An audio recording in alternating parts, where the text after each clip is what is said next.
Welcome to episode 2 of Rise and Resilience. Today's special guest is Jo Ann Boettcher of Douglas Elliman. She is ranked top 1% in real estate nationally. She has over 35 years of experience in the real estate industry, and she has helped over thousands of families fulfill their dreams of home ownership. Jo Ann, thank you so much for coming.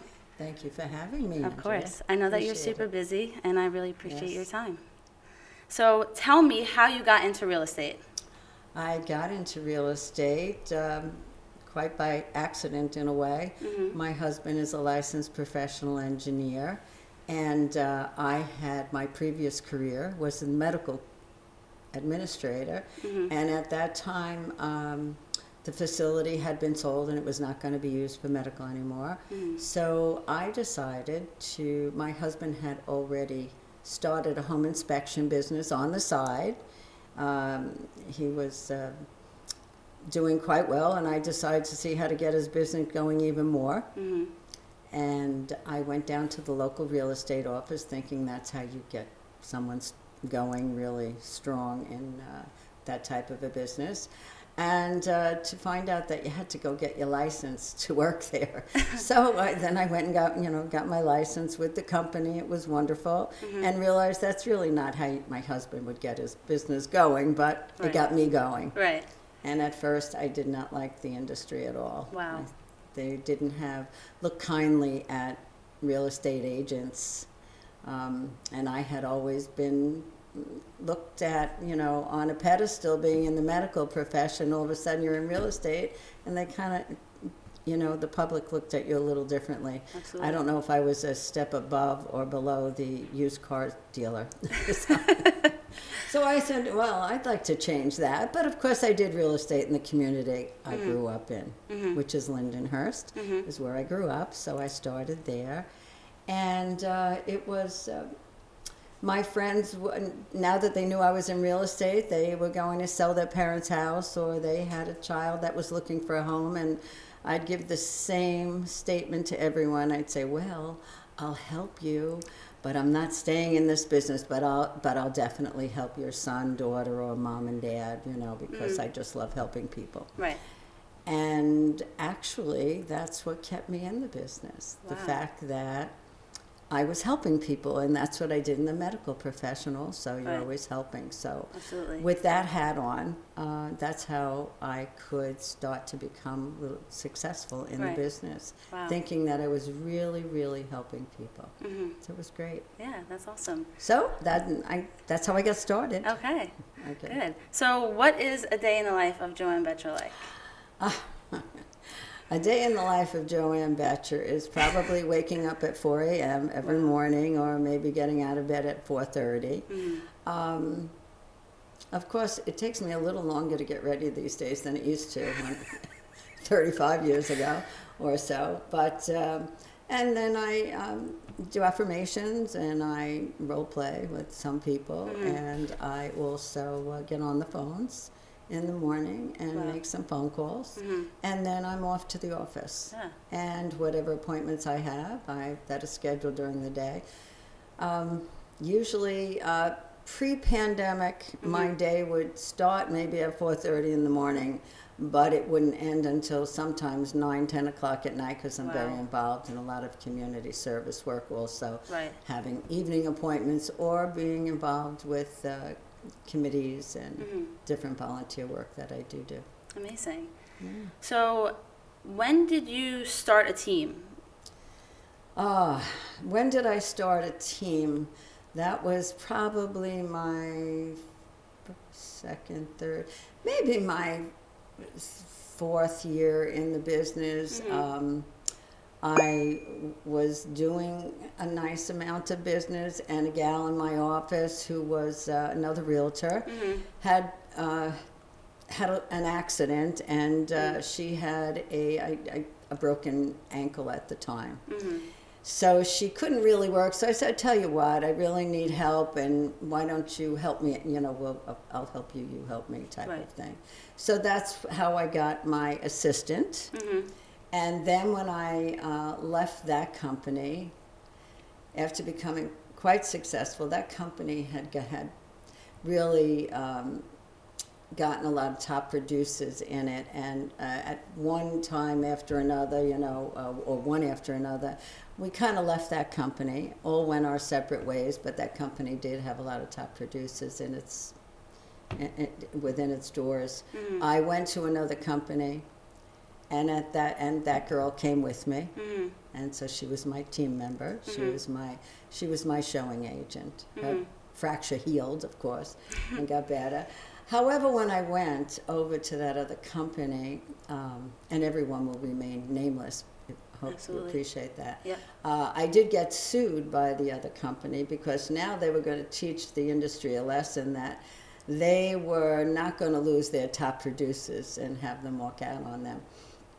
So they were suing me for $1 million. Wow. And they hired somebody to come in on the weekends and call everybody. In those days, all your messages and everything went through a front desk, and it went into a book. So they took the book of anybody that had called me and called them and said not to do business with me. So you know what happens with the public when they get told you can't do that with this person.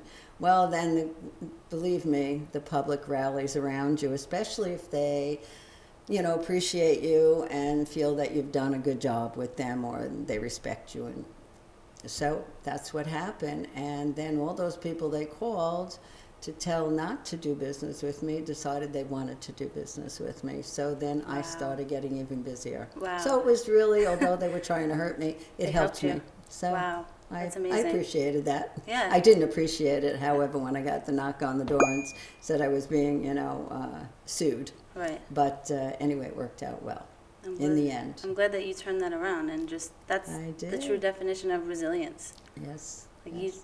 that's incredible. I admire that. So how different is the way you do business now versus when you started?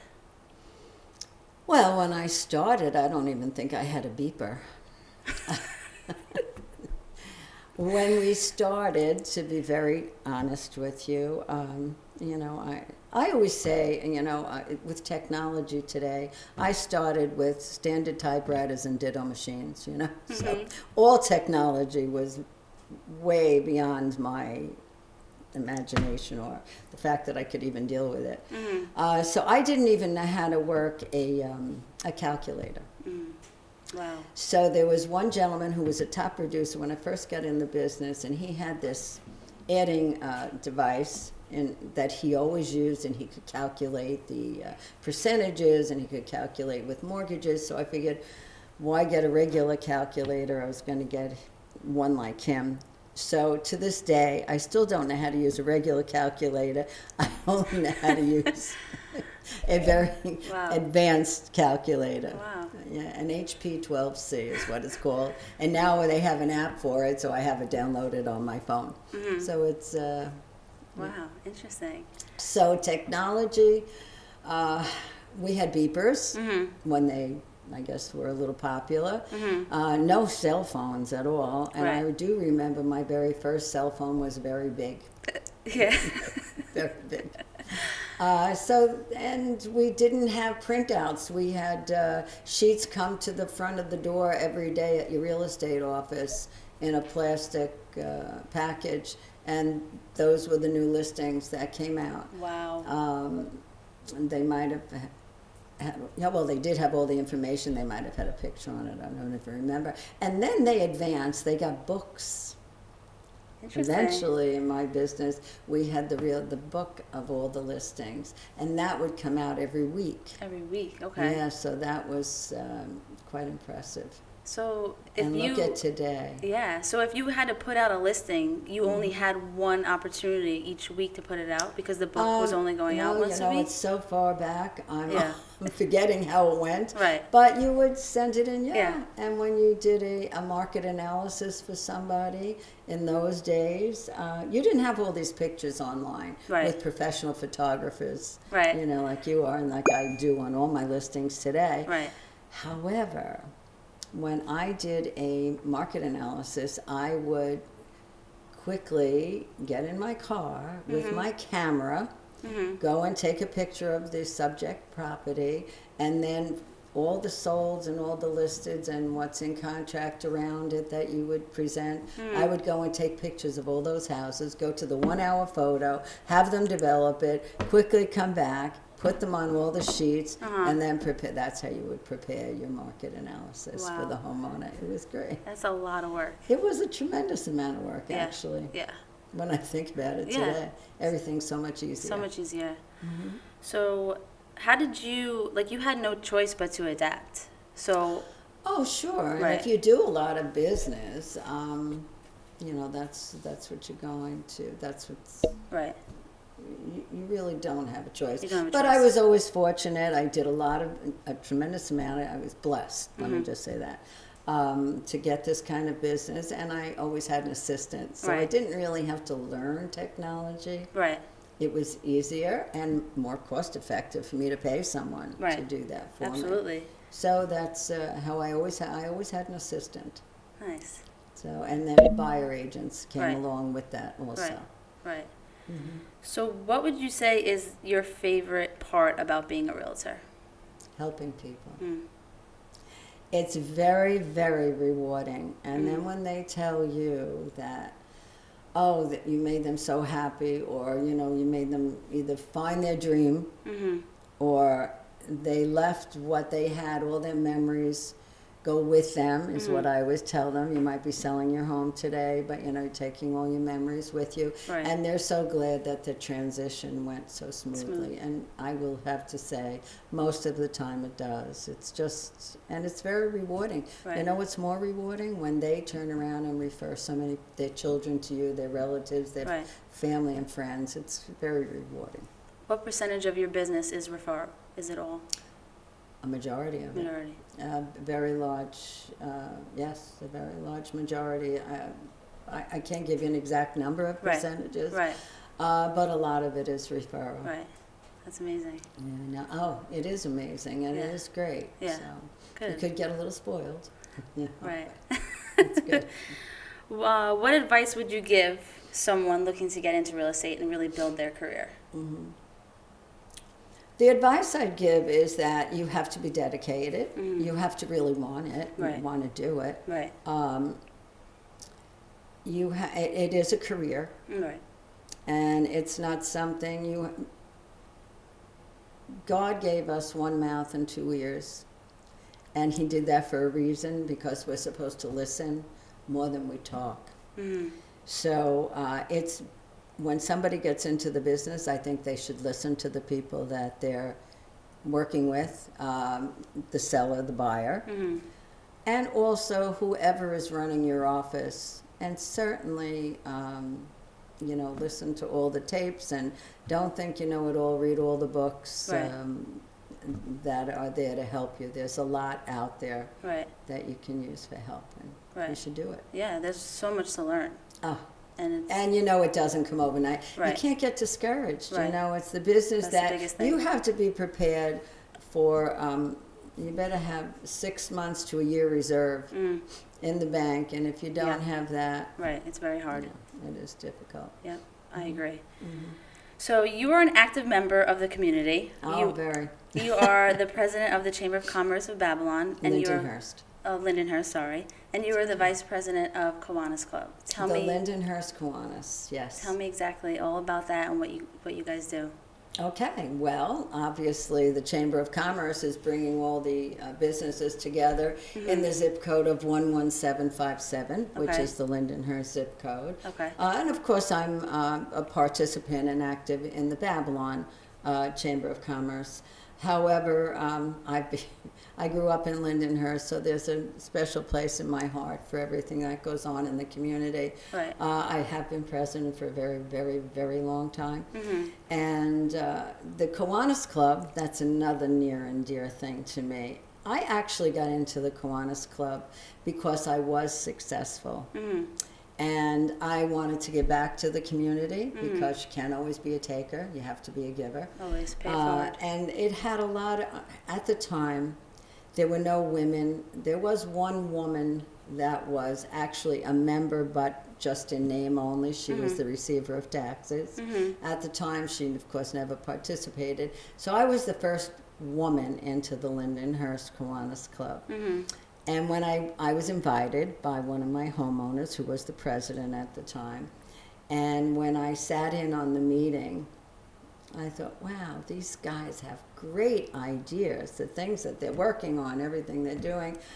I said, but boy, they really need like a woman to pull it all together. And they did great things. Yeah. I mean, not that I could do it all, but I just thought it was great. And they welcomed me, and they never really wanted to have women in their club. Interesting. But being a business person, they looked at you differently because they looked at you more on their level. You know, you weren't a housewife coming out to, you know, get out of the house or something. Right. That. Not that there's anything wrong with housewives. Right. Okay.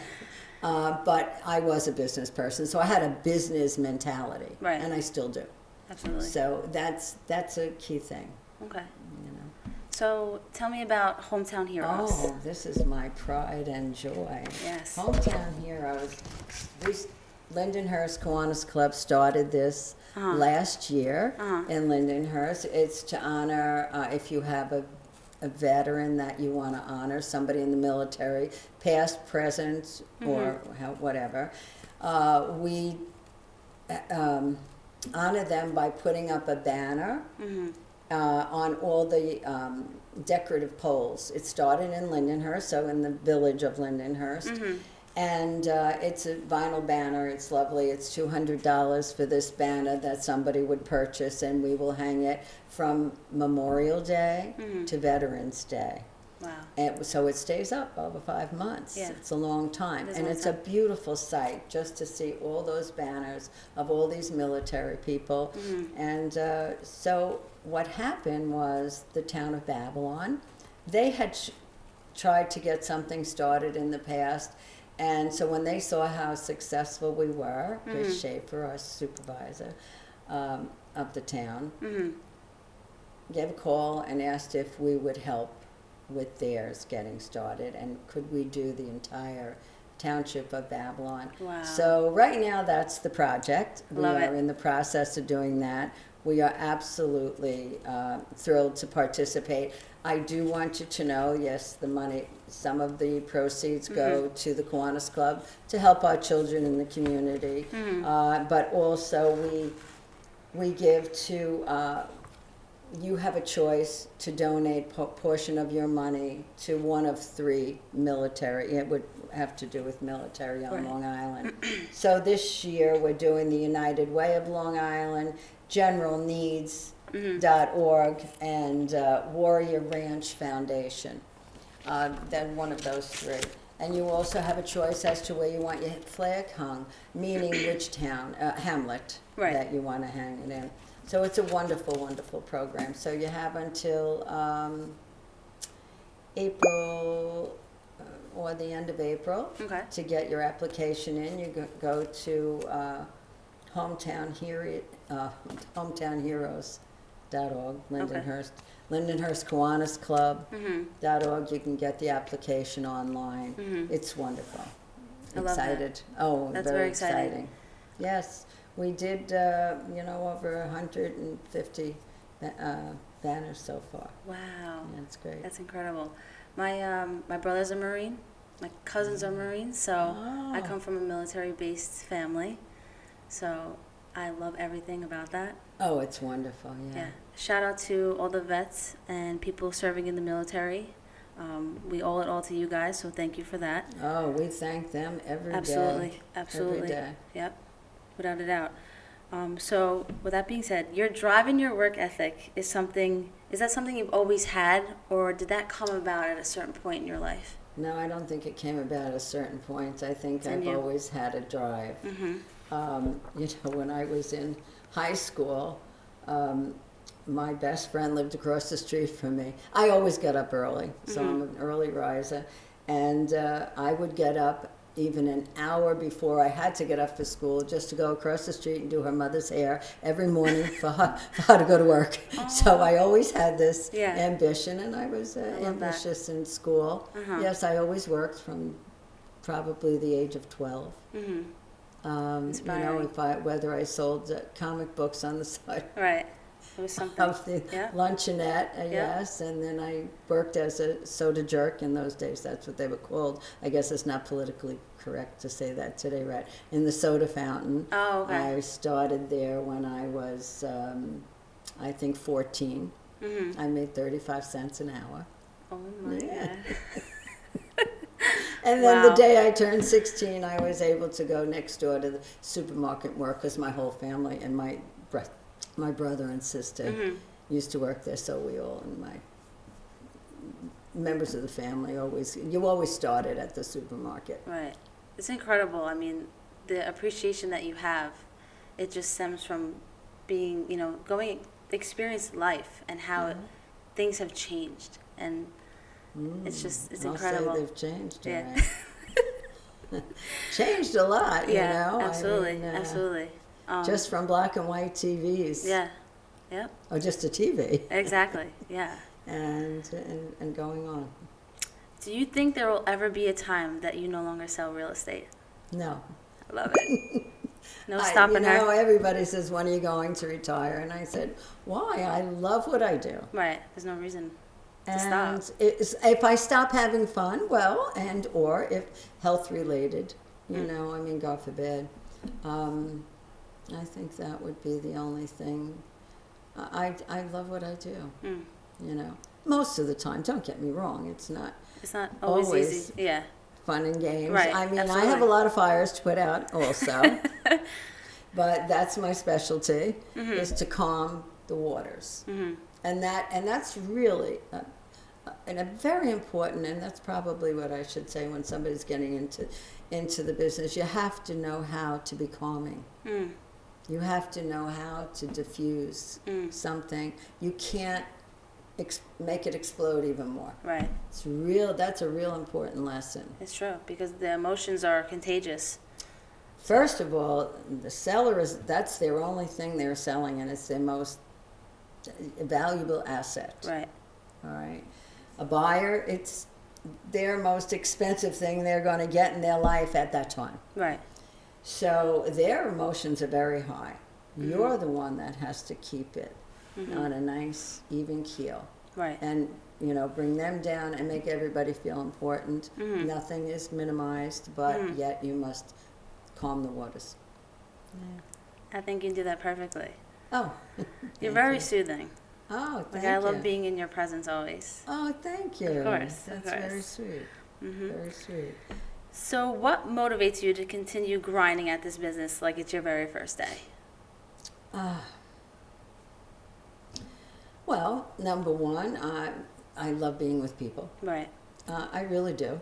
Especially when I'm helping them. Once again, it always goes back to that. Right. It always goes back to, with the organizations I'm in, and I'm in Rotary in Babylon, and there are things we do there that, we're helping people. Right. Whether it's bringing food to the soup kitchens and all this, the outreach and pantries and things of that nature. I think that's what makes you go on, because if I weren't successful, I wouldn't be able to afford this way of life. Right. With Right. helping out. And not just with doing things, but monetarily also, and and to do things like I do, it does, it really helps your business, because people see that you are caring. Right. Yeah. You're not just a taker. Exactly. You have to be a giver. Absolutely. Always. Yeah. Awesome. So what's next for you? What's on the my horizon? goodness. On the horizons. What's next? Another listing. Yeah, that's it. Helping, getting our Hometown Heroes project completed for this year, and hopefully it's going to go on year after year after year, because it's a I think wonderful it will. project. Yeah, it is. Oh, it grows and grows and grows. It really does. And what's next? I don't know. We don't know what the next phone call will bring me. Right. Are you anticipating like a really busy spring? Yes, it's been busy. Right. Even in the pandemic, I was selling. and listing property. Right. Not the same way, don't get me wrong, and not at the same volume. Right. It just wasn't there. Right. But listen, I kept my assistant on the whole time. That's amazing. Didn't skip a beat with anything. Wow. She worked from home. I worked from home. Right. We did what we had to do. That's it. I will say, very excited to say, I've had my second injection, so I am Congrats. free to go out in the world. Good, good. For the most part. Good. You feel good? So, oh yeah, wonderful. No reaction whatsoever, other Amazing. than mental reaction, knowing everything's going to be great, which love I that. felt before that. I'm a very positive person. My glass is always half full, never half empty. I love that. Yeah, it's I think that's why I feel so connected to you. Oh, really? Yeah, Oh. absolutely. I guess I get that connection myself. I love that. Thank you. So how can people find you, connect with you, call you? Oh my goodness, I'm all over. But Jo Ann Boettcher, Douglas Elliman Real Estate. My office number, direct line, is 631-422-9292. My cell number is 516-359-0803. And just pick up the phone and call. You can email me, joann.boettcher@elliman.com. I am on Facebook and Instagram. I don't really put things on Facebook myself. I'm a great sharer. I share everybody's information, especially being president of the chamber. You want to get things out there. These people have struggled this past year. And I will tell you, and I also do wear another hat. I do represent the legislator, Kevin McCaffrey, on a downtown revitalization grant committee. Wow. That each legislator appoints a person he appoints to sit on this committee for grant money that the legislators set aside for downtown revitalization to enhance the downtown. So I have sat on this committee now for, I don't know, maybe 12 years. So each whoever who has come into office has asked me to stay on, which I'm very honored, because usually when the party changes, they will have someone from their political party represent them, and I represent everybody. Wow. So that's an honor in itself. Absolutely. Really, truly. Congrats on that. That's great. Thank you. So I just want to say thank you so much. I know You're that so welcome, you're Andrea. insanely busy, and I appreciate your time. I am never too busy for you, Thank because you. you have been a wonderful friend to me also. Thank you. I appreciate that. Thank you. Thank you, Jo Ann.